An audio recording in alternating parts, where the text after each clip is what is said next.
So anyway, so once the vehicles get parked, it's going to be more quiet here. So one of the things you'll often find with properties that nations are acquiring there to gain back some of their cultural connection to their ancestral areas or the lands that they are now occupying or whatever it is, 99% of the times you're always going to find that land is encumbered or it has adverse effects on there that now it's up to you to take those adverse effects and repair them and give them back better. You always find that's the case, and this is no different here. This here is one of the most sacred sites that we know of that we talk about in Columbia County in Wisconsin right here, believe it or not. And why we say that is because once we regained ownership of this land, the Ho-Chunk Nation has begun working very aggressively to take it back to a more natural state in which these effigy mounds that you'll see on this map right on here, I know it's very hard to see, but this is what it is. This is the highway that you hear behind you. You just pulled in next to this water spirit and you're sitting right here looking down this linear here, looking this way down this linear here. That in fact is just two linears. Actually, there's a little depression that's in between for there, and there's a beautiful story of why that has to be there on that. That said, this is the map here. So you have what they called archaeologically the crossing group. Ho-Chunk Village was sat right here years ago and across there, and the only place you can cross that Wisconsin River at given parts of the year is right there. There's a rock slot, a shelf of rock that's real shallow all the way across there.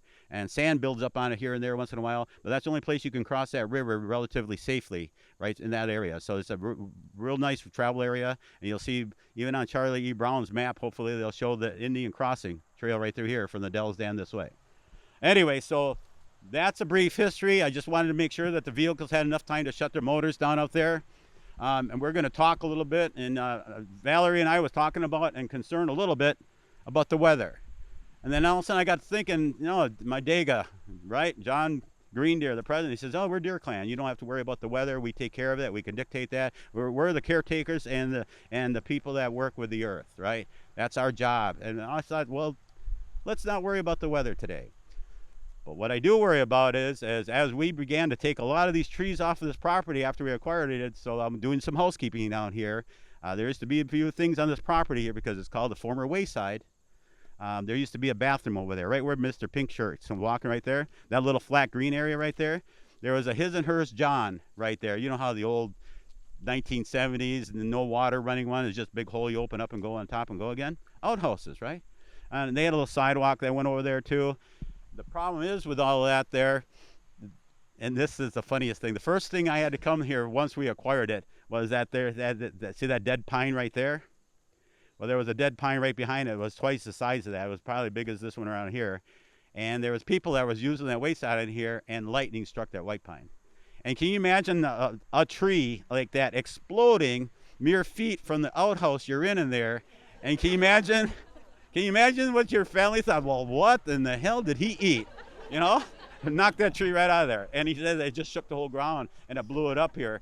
And we thought he had killed the guy, right? No, but we come back here, and there was just pine all over there. I took a lot of pictures of it. I thought that was the funniest story in the whole world, like that. But then they must have left pretty quickly after that. Okay, that said, now we'll get back to what we're doing here. So Kingsley Bend is a property here that through the process of time and the same theme that we talked about for Valerie with this conference, right? Collaboration and partnership. And there's a lot of things I can do on lands I don't jurisdictionally have, jurisdiction over. And that said, when this property came up for kind of like, is it an access process land that comes up? Yep. Okay, what I'm going to do, I'm going to hold the microphone for her so she can keep both hands because she loves to talk with her hands. We're going to turn this over to Lynn Cloud, who works for the Wisconsin DOT. So go ahead, Lynn. Don't. You just talk. I'll just talk. Okay. We both know I can talk, right? Right. So I think before I talk about the actual parcel, it's important to tie in what we talked about Tuesday morning.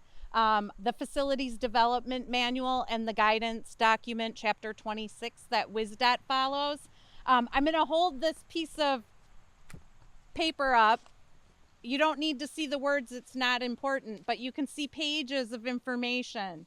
As part of the process that's spelled out in that guidance document, we had a project going on the highway in 2018, and we received that because of the guidance that is in place for review of projects.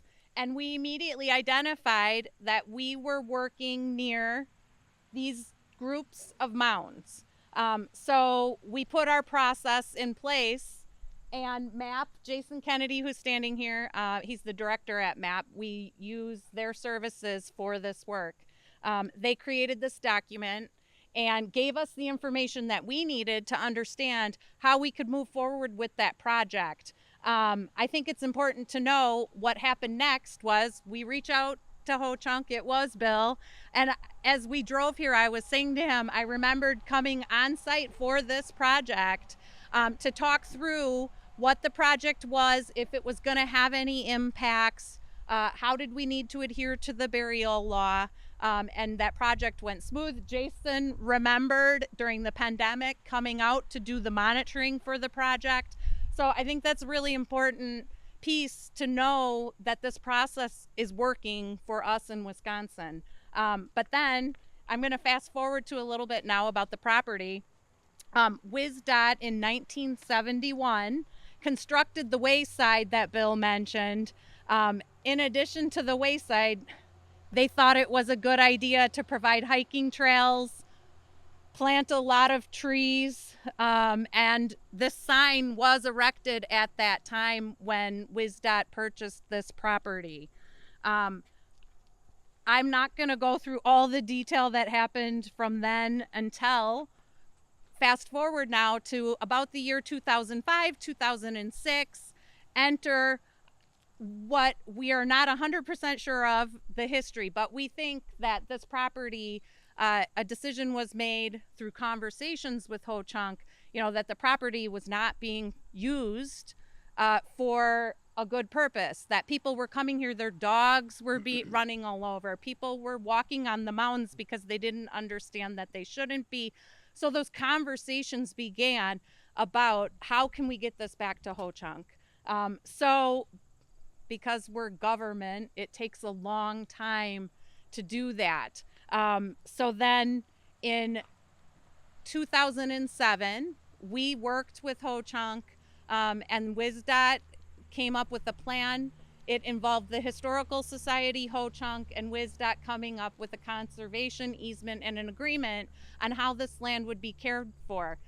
At that time, we were not able to transfer the land because we didn't know how to. This was going to be the first time that we had done something like this with government to government.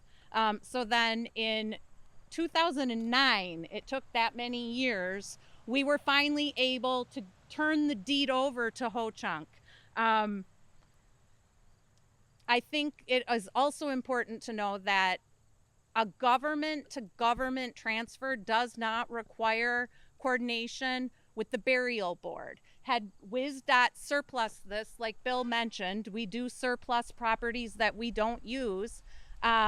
We would have been required to go to the burial board and request permission to transfer a property that has a burial on it. In this case, because it was a government to government transfer, that wasn't necessary, and we then turned the property over to Ho-Chunk. Yeah. And when she talked about some of the internal decisions the tribe has to work on is whether or not we actually want to assume responsibility and the costs, and who's going to oversee it within our tribe, and so on and so forth. And we really didn't have. We since then have created what they call an LDT, a land development team, comprised of all of our departments that has a single representative on this team that meets twice a month. And they make determinations if we acquire land, if it suits our needs, our hierarchies, the priority needs of tribes, right, out there. Whether or not, it's to, facilitate our gaming facilities, you got to have, your housing next to there, or utilities, or whatever it is.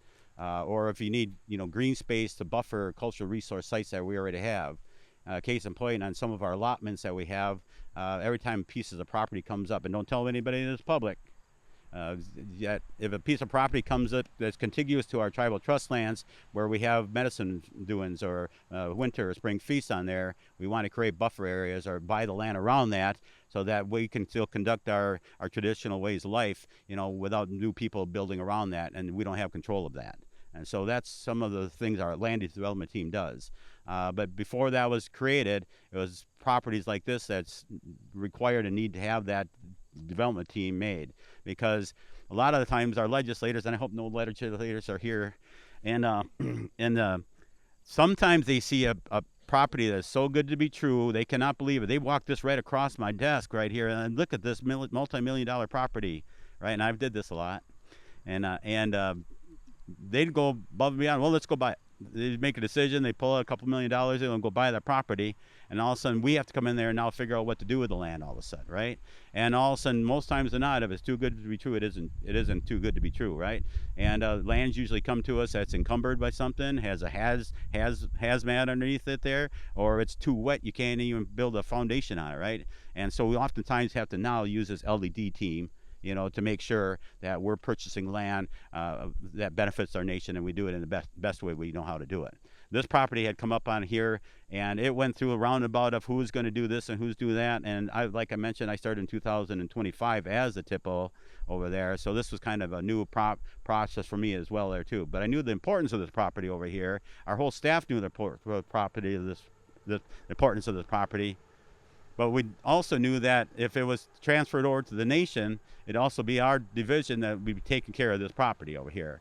And as you know how tribal budgets go, right? You never have no time, you don't have the money, and you don't have the resources or bodies to take care of that.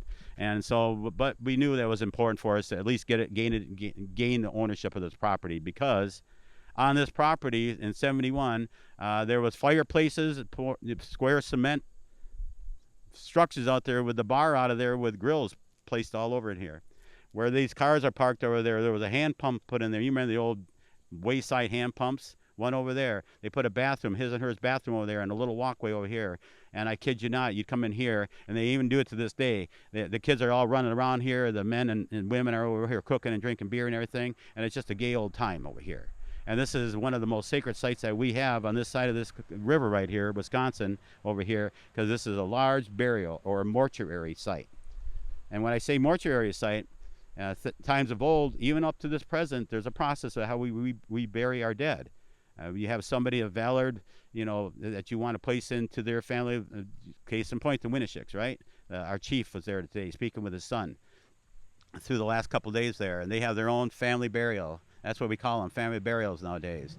Well, this is no different than a large conglomeration of family burials over here. The Fish Clan's over there. You got the Thunderers over there. You have big effigy birds over there. I was telling the people when they first got here earlier, that bird mound over there is from my foot right here to that dead pine over here. That's his wingspan over there. The body is there. The body sticks about 6-8 foot tall over there, and we mow that every other third year there to get all the woody materials off it and let it go back.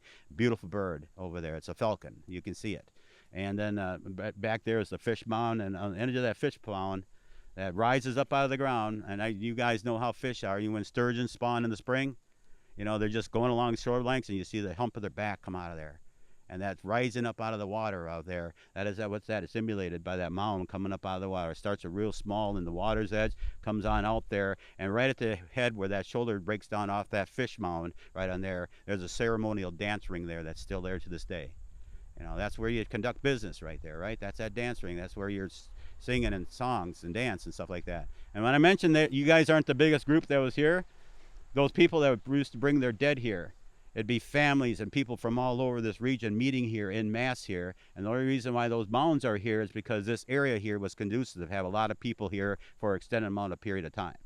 And to put that earthworks in here today, I would like to know how we as a team today would do that here, right? Every one of you broke off into the clans that you were on here. You had your own duties and responsibilities. I mentioned what the deer clans do. Bear clans are the police or the enforcers. They take care of making sure nobody's being naughty or wonk over here. You have your Thunderbirds or your air clans making decisions judicially. And we begin to work on putting that mound together there, and you don't leave until it's done.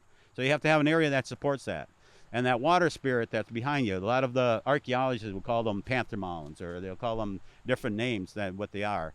But they're underground beings. And they're usually located next to, in close proximity to water or a spring, because you have to have good drinking water when you gather together for a long period of time here. So there's a structured pattern of the mounds that you see in here too. You got the four-legged walkers, the bear clan over there, and there's two conicals over there that are actually quite to ours is like they weren't quite finished.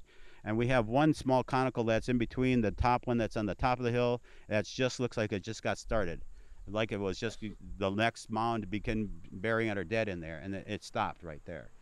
Then there's one small linear that's over there that's real small, just a small lineature that started running off the hill over there too. It's like they needed to continue on there. So there's a lot of unanswered history here.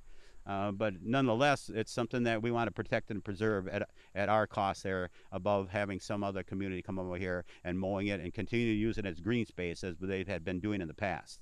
We thought we'd pull it out of that. In fact, the moment we acquired this land, I went and put a cable across there and a sign over there, and I padlocked the close. And the local people over here that was coming here every day with their dogs and their pets and using this out of Wisconsin Dells, they got mad. They started driving around and driving across here over here, so we tried to put a stop to that. It would have been an endless battle, really. So we let the gate back open on that. This actually was repaired recently by the Bureau of Indian Affairs. This road was put in here new. They put this all the way in here, and they put a parking area here because we knew people were going to keep coming in here. And one of the parts that we wanted to utilize this property for was not only to better protect and preserve our ancestors that are buried in and around these mounds, we also wanted to assure that anybody coming in here, that they become knowledgeable of the fact that they're standing on sacred grounds, and that we have a place where they're not pulling over to the side, right? Or parking area. So we afforded the blacktop that was here. We just redid the blacktop on here. It wasn't an adverse effect. It's going to be a longer term adverse effect on here, but we felt that it far outweighed what the process if you would have pulled this out of here and turned this back into green space, and everybody would have had to park on that road out there today, out there. Now, as a TIPO, obviously you're looking at this and you're saying, well, there's a lot of things that really needs to be done here, right?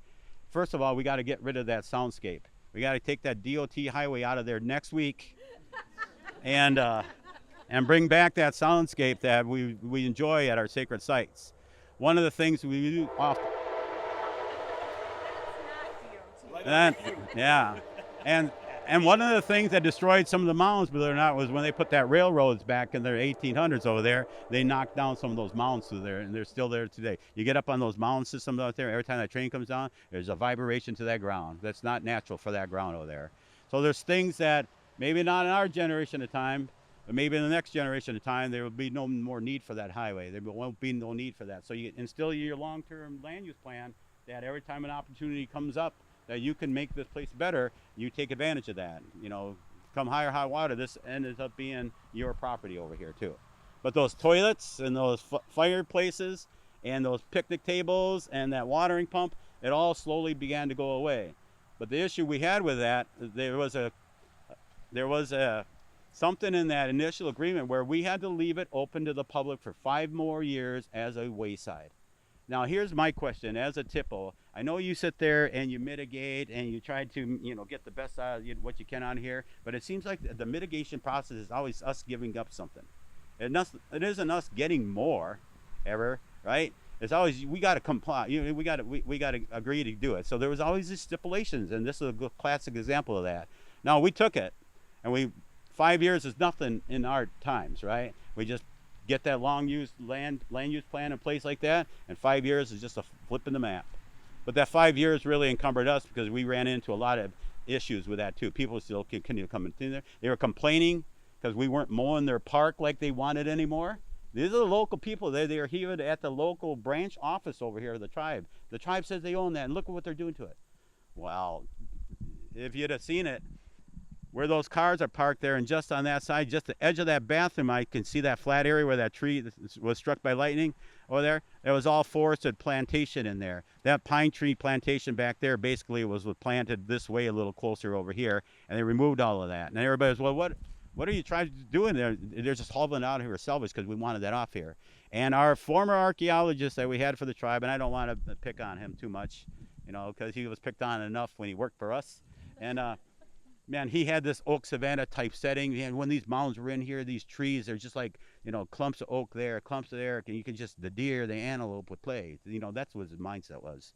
Oak savanna. And oak savanna, believe it or not, is a very, very expensive hobby to recreate nowadays because our Mother Earth is beyond oak savanna type settings. And we're out there trying to play God, so we're trying to do the prairie grasses and everything on here, and she just don't like it anymore. You know, our summers are changing and everything. These oak savannas are a thing of the past too, but we like that mentality of, oh, we want to recreate that picture of how this was made 2,000 years ago, but you can't do it. And so we give, he wasn't the project manager on here, but for some reason, he went after a few of these environmental grants. WIP is an acronym, right? It's a WIP grant is nothing more than an environmental grant, but it locks you into having to be obligated for 10 years minimum to fill out those measurables on that grant. So instead of the plantation that he took out of here and was going to open up Oak Savannah, he was obligated to plant so many acres of trees. So now you see tamarack planted rows down there that we had to do, right, to meet that. Over there I have 20 acres on the other side of this wetland, this river, this creek over here. There's a field over there that we had to open up to plant basswood over there, 20 acres of basswood, to say we did it. And you're not going to believe it, but on that side of the hill over there, we had to put blueberry bushes and put all this other stuff on here to comply to this one grant that he used just several $1,000s in there to run some chainsaws in here, cut the trees that we should have left. So the guy wasn't quite up here, I don't think. So, but that's neither here nor there. But that said, once we acquired that land, there were some stipulations that we had to follow even at a state level because it's fee simple land. It wasn't transferred over into us and placed into trust because there's a reason for that. And I have Amy over here, state archaeologist, and she'll talk about this tax exempt status here. Lessening the need for us to put land into trust immediately, which costs a lot of money here. Right. So you've heard us talk about the burial site preservation law here in Wisconsin. And, you know, that was a hard battle to get that put into place. It's been a hard battle to keep it. There have been interest groups that have wanted to knock it down, defang it, or just get rid of it completely. And I'm not going to say it's perfect. There's some things we'd like to bolster and change, but right now, you know how it is with politics. Sometimes you just leave well enough alone so that people can't make things worse. So we've got good and bad in it. So one of the good things is we can put a legal status on a site that's called cataloging. And once that's done, it's like putting a little legal force field over a human burial site. No one can dig in it unless they contact a group called Registry of Interested Persons, or RIP. I did not have anything to do with that, all right? Okay. But anyone can apply to be on this registry. The Native Nations have applied. They've got their name on. You know, family members, people with interest in particular cemeteries or various kinds of burial sites or ages of burial sites. The Archaeological Association have applied for these. Okay. Once you're on that registry, if someone wants to dig at a site like this, let's say DOT loses their minds and wants to put a big bypass through here, they're going to hit that cataloging barrier. And they're going to have to say, we want to apply to disturb the land inside this catalog ground. And we say, okay, and we pull up that registry. We get those names, and everybody, Bill here gets a letter that says, do you want to let him do that? And Bill, what do you say? Yes. No. Oh, I mean, no. I wasn't listening. Sorry. Okay, so anyways, no. And he can at least put a roadblock in front of the road. They can take that to court, and they can go all the way up the chain. We had one go all the way up to the state Supreme Court. Unfortunately, it came down on the side of the mounds, but that's only happened once. Usually it gets blocked. Okay. More often what happens is that the registry people say, okay, we don't want to completely stop this, but what if you put the bypass like that direction? So that things keep going. But yeah, as Bill said, there's a lot of compromises out there that shouldn't have to be made. Now, the bad part of it is there's what's called uncatalogued burial sites. In some cases, there are places like this that we haven't managed to get cataloged yet. And what the law says is that if someone applies to dig at an uncatalogued burial site, we have to say yes. The registry does not really get notified. But we can say, you have to have a monitor. You have to have an archaeologist out there, and if you hit anything that looks like a burial, you have to stop. And at that point, we do inadvertent discovery. Tribes are notified, and the consultation begins. Contracts are signed, and it goes from there. But we can't compel them to leave the ancestors in place. So to me, that's a little bit of a problem. Okay, I don't think it should have to say, well, it's there's only like one of me currently in the office. It shouldn't rely on how many people are getting this stuff cataloged or not. We should say, are the burials there or not? And if we know there are, it should just be cataloged automatically. But you know, Governor Evers, where are you? So, you know, get some sort of administrative thing here. But, you know, we can, because this is fee, that still applies here. Now, once it goes to Ho-Chunk ownership, that's government, and then they say what happens here, and we can say, all right, all yours. So, right. Okay. Oh, and that said, some of those things I was saying that NATHPO, when they do their first TCP or TCL walkthrough on here and assess what you want to begin to work on and short term and long term and perpetual, right? And one of the first things that we noticed, obviously, was dated 1971 sign over here and the wording on it, right? I always talk about these past, you know, peoples, like we're not here anymore, so, but I leave this up here in order to bring educational groups here to talk about the process on here. Maybe perhaps without any soil disturbance, we'd shave everything off flush. You'll see these poles right here. They used to have a kind of a wooden guardrail in here. Instead of getting a hold of Tammy to get a permit to disturb, we just shave them off flush. There's ways of getting around that. And the reason why we don't place it into trust is that we have a priority, a pecking order of land that we try to put into the trust. And the BIA is kind of fun. Any BIA reps in here? It's a long drawn-out process on here. Usually if land is encumbered, they don't like to take land into trust until those encumbrances are taken away. You can't have, you know, right-of-way passages on your tribal trust lands in here. If they do, it's got to take, like, I don't know, an act of Congress to get land put into trust. So this was our lesser priority, since there's already only $1 taxes on here, and even though it's under jurisdiction of the municipality on here, we do leave it open to the public if they stay on the blacktop. And the grass up here grows like weeds, I said, so that we mow it. At least we try to get in here every other week. If we can't do that, it gets too long and it gets real shaggy. And I see when they come in here and I see this, I don't like seeing this on the ground over here. We have a mowing process for the mounds up here. Every other year we do it. It's actually, it's every 18 months it is. So if you mow it the first spring, you let it loop into the next fall. And the next fall you do the whole thing. So it's a year and a half basically before you go back to mow a mound again in there. And the reason is these mounds were manicured to a certain degree, and there was erosion taking place on here, and they were just not being, it was being managed as a green space or park.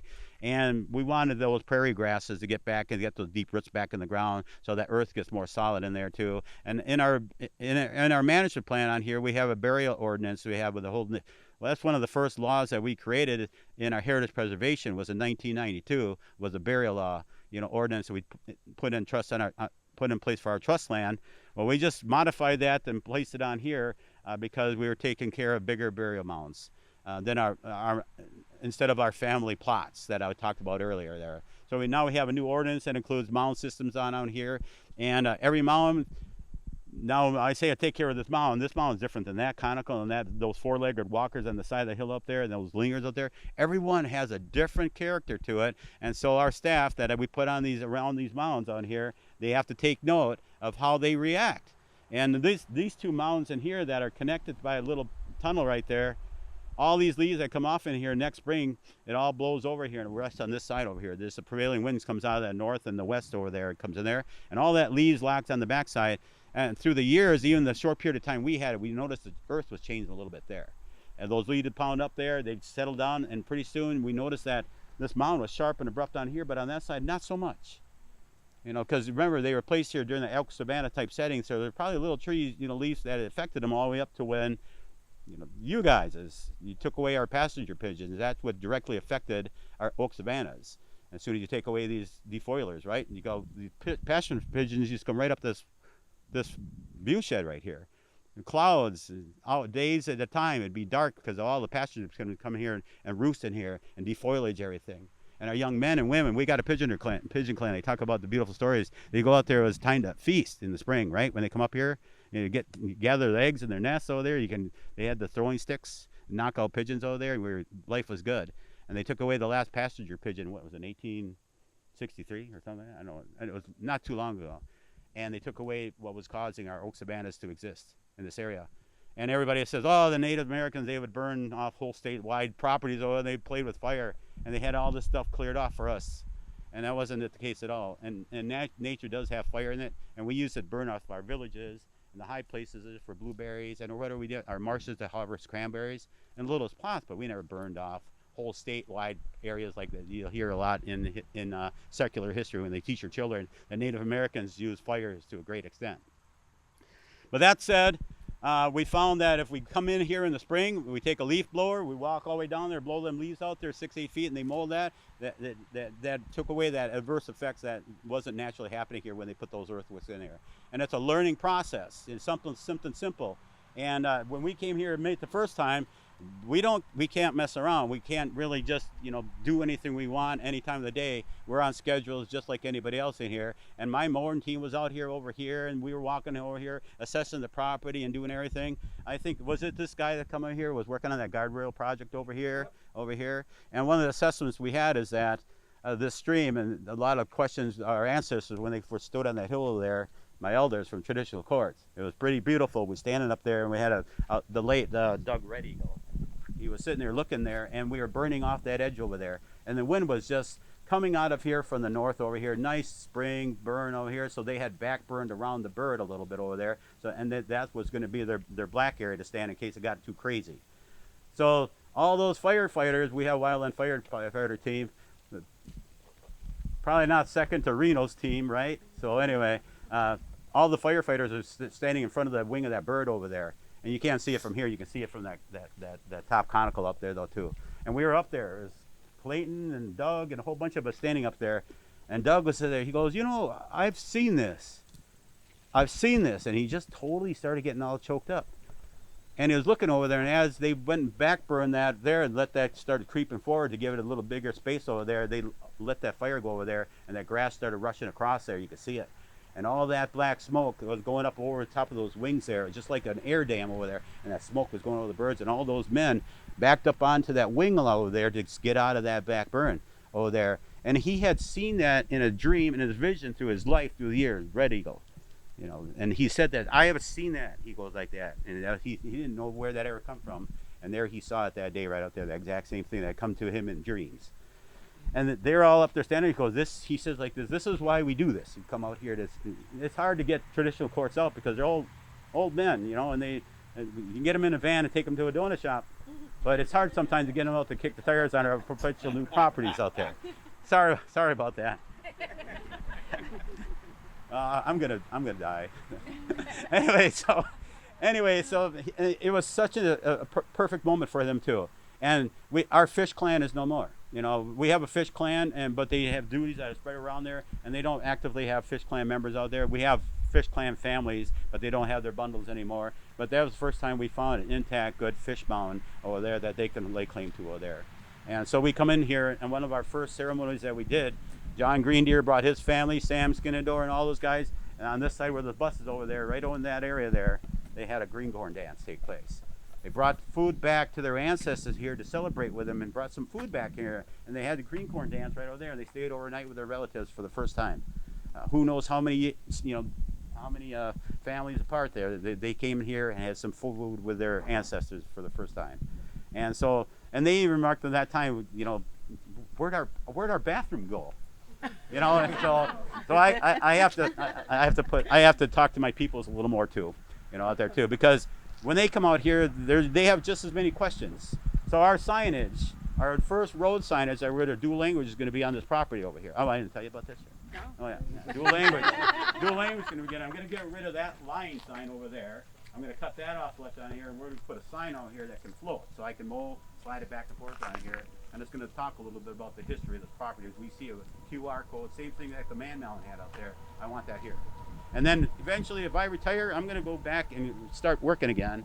And I'm going to probably go after some grants, but I also want to become a person that writes up this land to feed a land trust, because we need to get more land into our jurisdictional confines so that we can take care of that out there. So, that said, this is Kingsley Bend. That's what they call it. It's the Crossing Mountain Group over there. And as we talk about, you look on Google Maps over there, you'll see a big bend in the Wisconsin River. On that side is that tourism-y Wisconsin Dells. On this side over here is nothing but open space, farmland out here too. So I would take a few questions here. I want to see how long we can last before it really starts raining on us here. So any questions about Kingsley Bend and why we brought you here? As assumptions and duties of the NATHPO, it's land management, cultural resource for your people, and you create those land management proxies out there. This is something that we obligate ourselves to do it. We took it away from the state's hands because we want to do it for ourselves, for our betterment of our people, because we're supposed to be more culturally aware. And that's why it's important for us to go and visit these sites on here on the NATHPO's tours, I think, to see what the tribes are doing in their necks of the woods over there too.